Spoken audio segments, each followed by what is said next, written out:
This excerpt was taken from the Full and Bloom interview with producer-engineer Tony Platt. You can listen to the entire interview at fullandbloom.com. Click the link in the description.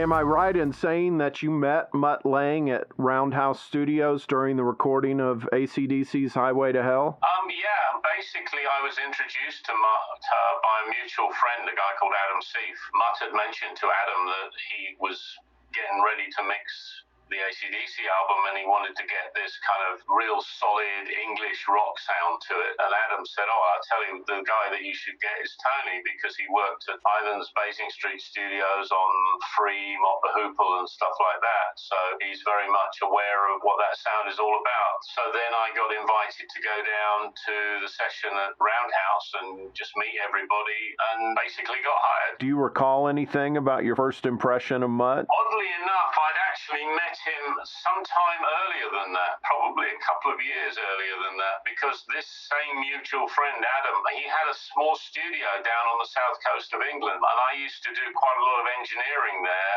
and Mutt was kind of the house producer for Polygram Records at the time, and he brought an artist down there called Red Hot, I think it was, something he was producing, and he didn't want anybody to engineer the session for him. He wanted to do the whole thing himself, so I just kind of got him going on the session and then left him to it for the day with the assistant. So we'd sort of crossed paths once before, and all I really knew about him was that he worked long hours because he certainly did on those particular sessions. So it wasn't the first time I'm meeting him. He's a really cool guy. He's a very nice person, so it wasn't difficult to get on with.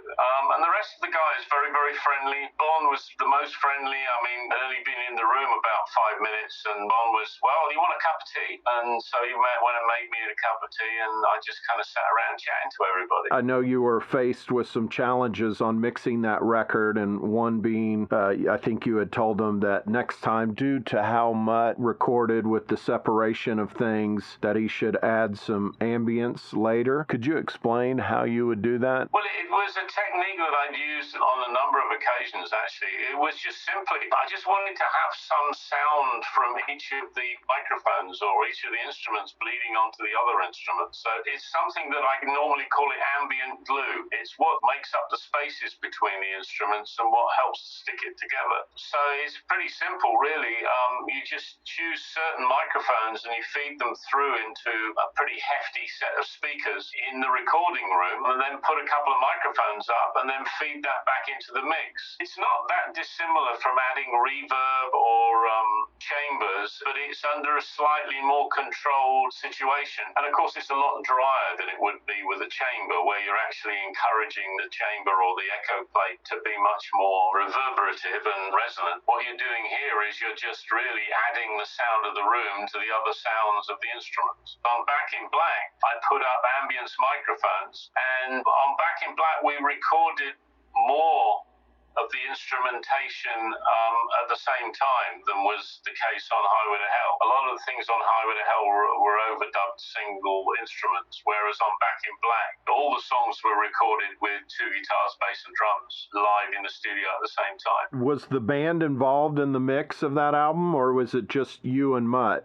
They were in town when we were mixing it, and they would just kind of drop by at some point during the day. It was most of the time it was just Mutt and me mixing, and they would just come down and check out what we'd been doing. How much of the sessions were you there for on Highway to Hell? I was only the mixing. I mean, there was still some, there were a couple of vocals still to finish off. I think Beating Around the Bush was one of them. So we had to do those. I think there was a little bit of solo guitar that needed to be dropped in on one of the songs. But the rest of the time it was just the mixing. I think we mixed it in probably 8-10 days or something like that. So I was really only around for that part of the whole thing with Highway to Hell. And does anything kind of stand out other than what we've talked about? I thoroughly enjoyed it. I had a great time doing it. It was very much my kind of music. I still to this day think that A Touch Too Much is probably one of the most underrated singles of all time. I thought that was going to be massive, but sadly it wasn't. But yeah, it was a lot of fun. It was great. It fitted, it's kind of, it sounds a little bit arrogant, but having worked all those years at Basing Street Studios, I was kind of used to all the bands that came in, or all the artists that came in, were really good. So I was used to being exposed to great bands, great songs, great musicians, and so on. And AC/DC kind of fitted into that pattern of things. How would you describe your working relationship with Mutt? Is he basically there the whole time with you, kind of guiding, or are you kind of feeding off of each other? I think it's one of the things I always say is I don't work for people, I work with them. And Mutt was a classic example of somebody that you worked with. So,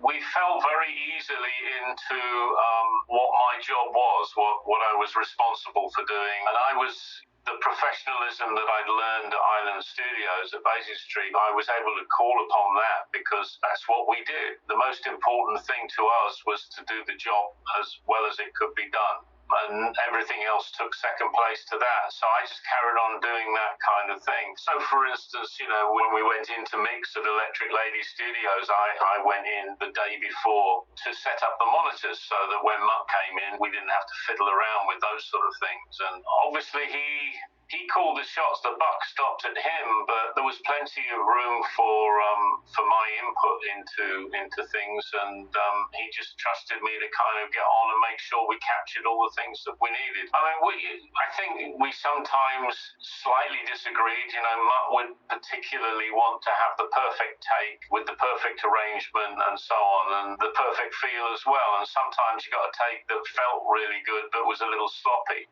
And there were times when I'd say, well, maybe if I can edit that bit into there, we can tidy it up a little bit. Would that work for you? And sometimes it would work and sometimes it wouldn't. So it was a good working relationship. Was there anything you learned from Mutt that influenced the rest of your career? Oh, yes.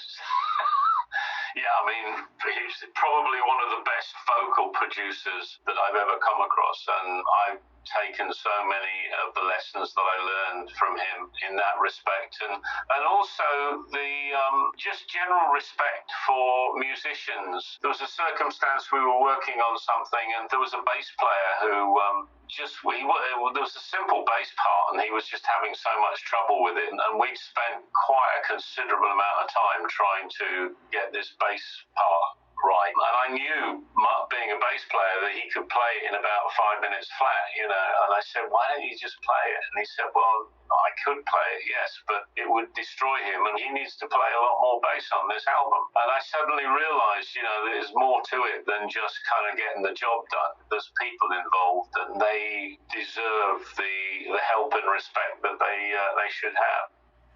Creative people can be fairly sensitive. Yeah, sensitive, and sometimes they find it more difficult to deal with those sort of situations. So I think you have to be careful. Producers and engineers need to put their arrogance on one side.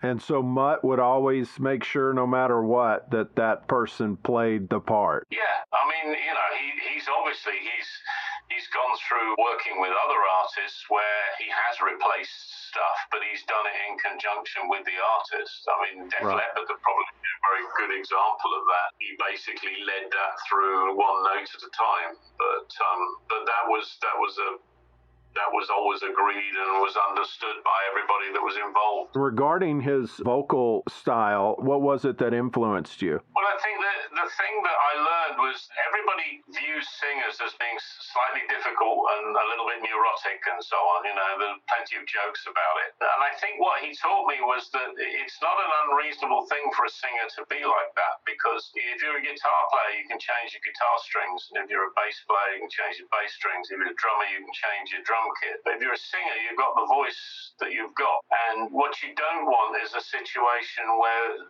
the singer starts to get feeling insecure about that, because that's just going to introduce more neurosis. So I think you've got to spend a bit of time making sure the singer feels comfortable. And making sure they've got the right lighting, they're in the right part of the room, that they've got the headphone balance is really something that feels good for them, and encourage them. And also looking at the way the lyrics are written. Sometimes there will be a word in a lyric that it might work absolutely fantastically from the lyrical point of view, but maybe on a note where it's much more difficult to sing that particular shape of word. So there's so many nuances within the whole process of producing singers. I mean, an example I very often use is that I was working with a singer who looked particularly great when they were singing. There's some singers just look, wow, they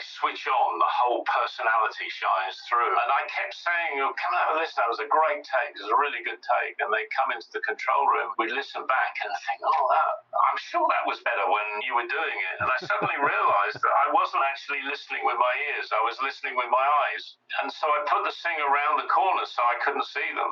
And from that point on, I judged the excitement of the vocal that they were producing on the basis of what I was listening to, because after it's a record, not a video. And I found that was a lesson that I taught myself that was important. But it led from learning from Mutt that you've got to work with singers to find out what it is that's going to switch them on, what it is that's going to make it work. And as far as Mutt on backing vocals is concerned, he's got the most incredible voice. The only other person who's got a voice as incredible as his is his first wife, actually, Stevie. When they first came to England, apparently they used to do backing vocal sessions together, and their voices almost sounded exactly the same. The thing about Mutt as a backing vocal singer is if he was in a bunch of backing vocals, you would have his fader almost completely out with everybody else's at the top, because you keep taking him down, and you could still hear his voice cutting through all of the rest of the voices. Quite extraordinary. When he stacks his harmonies, he's basically taking the chord and maybe doing the first and the third and the fifth. It's pretty straightforward, really. It's just big chunks of stuff. I mean, obviously not on AC/DC. Right. Those are pretty raw records. Yeah, it's edging more towards the football crowd, but right. on Foreigner and most definitely on Def Leppard, that's for sure. Brian's voice, which I was, I guess, a little shocked just because of the power behind it, and almost seems like you might have to go to a dynamic mic, but it looked like you used an 87 on his voice. Yep. Yeah, an 87 and an 1176. That was it. And you printed the 1176? Yes, just a little bit. It made it easier for him to move in and out on the microphone and maintain dynamics. Anything else stand out about his vocals for that? No, I mean, he worked extraordinarily hard with those vocals, and it was a huge ask to do that. And, that was where the perfection came in from Mutt's point of view. He really wanted every single one of those lines to absolutely count. And the typical way that we would record would be to do 3 or 4 tracks of the lead vocal. And each one of those tracks, we'd probably drop in a few words here and there. So what we ended up with was 3 or 4 tracks that in their own right would be pretty okay. And then we would go through line by line, listening, comparing each one of those tracks and choosing which one we were going to use. Sometimes it would be just a word at a time on one track, and sometimes it would just be even one syllable. And then we would go through and compile that onto one track. Something more, something of a labor of love, that, and it's so much easier to do with Pro Tools, but if you're doing it on multi-track, it's multi-track analog, it's a long, drawn-out process. When you're recording vocalists, was it typically just you, Mutt, and the singer? Did everybody leave the room? Everybody's different. Brian, we didn't really have many people in the room, but that was because the band weren't interested in listening to Brian singing one line over and over again. So that was a bit of each, really. But of course, Brian needed a lot of kind of support and help because it was massive task that he was being asked to undertake. Lou from Foreigner, I'm still convinced there are at least 30% of the vocals on the album were the guide vocals that he did whilst we were recording the backing tracks. He's just the most amazing singer. So you've got different things with Boomtown Rats. Different yet again, because that sort of punky music really didn't lend itself to the incredibly polished vocals. Was there any difference with getting the right vocal take on Back in Black and Foreigner 4? Were you and Mutt basing it more on a gut feeling, or were you guys looking for perfection? With Back in Black, it was trying to get the best combination of perfection and feel. With Foreigner, that was even more the case. It was very much the sound of Foreigner it doesn't lend itself to looseness much at all, whereas the sound of AC/DC has much more of a bluesy kind of vibe to it, so it can sustain a bit more looseness. But with Foreigner, the punchiness and the directness, and it needs to be just that little bit more polished. Knowing his style to begin with, it just seems like so much goes into the details, including even the song order. But he's very much known for deconstructing songs and reconstructing. Is he doing a lot of that with Back in Black? And also, it almost seems like Foreigner 4, you see more of his Def Leppard approach, maybe? Back in Black, basically, there were little changes to arrangements that went on when we were recording them, but they were just during the tracking process. There was no deconstructing and reconstructing that went on with those songs. Even with Rock and Roll Ain't Noise Pollution, which was written in the studio whilst we were in the end of the sessions, basically. But with Foreigner, Mutt spent a lot more time in pre-production rehearsals. In fact, I was ready to go over to New York a couple of times and it got postponed because they weren't ready. So there was a lot more, and then there was a lot more of the stuff that got changed after we got into the studio. But I think you've got to take into consideration there that there was a lot more influence from Mick.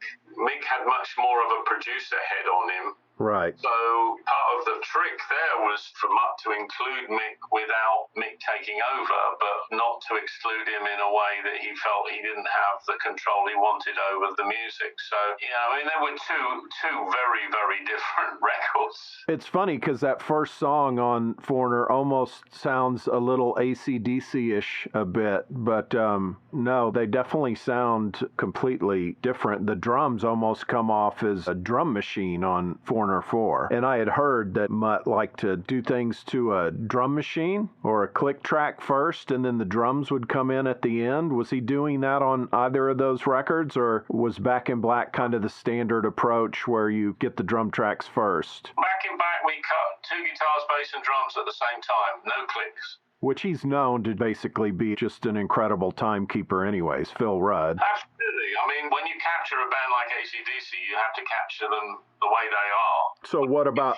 Oh, go ahead, sorry. In Foreigner 4, it was a different situation. That was inevitably going to be mostly drum tracks first. But, there were a variety of different timekeeping methods that we used on Foreigner 4. And there was a lot of editing involved in it as well. So it's a lot of deconstructing those songs on Foreigner and rearranging? Sometimes actually just moving bits of tape around.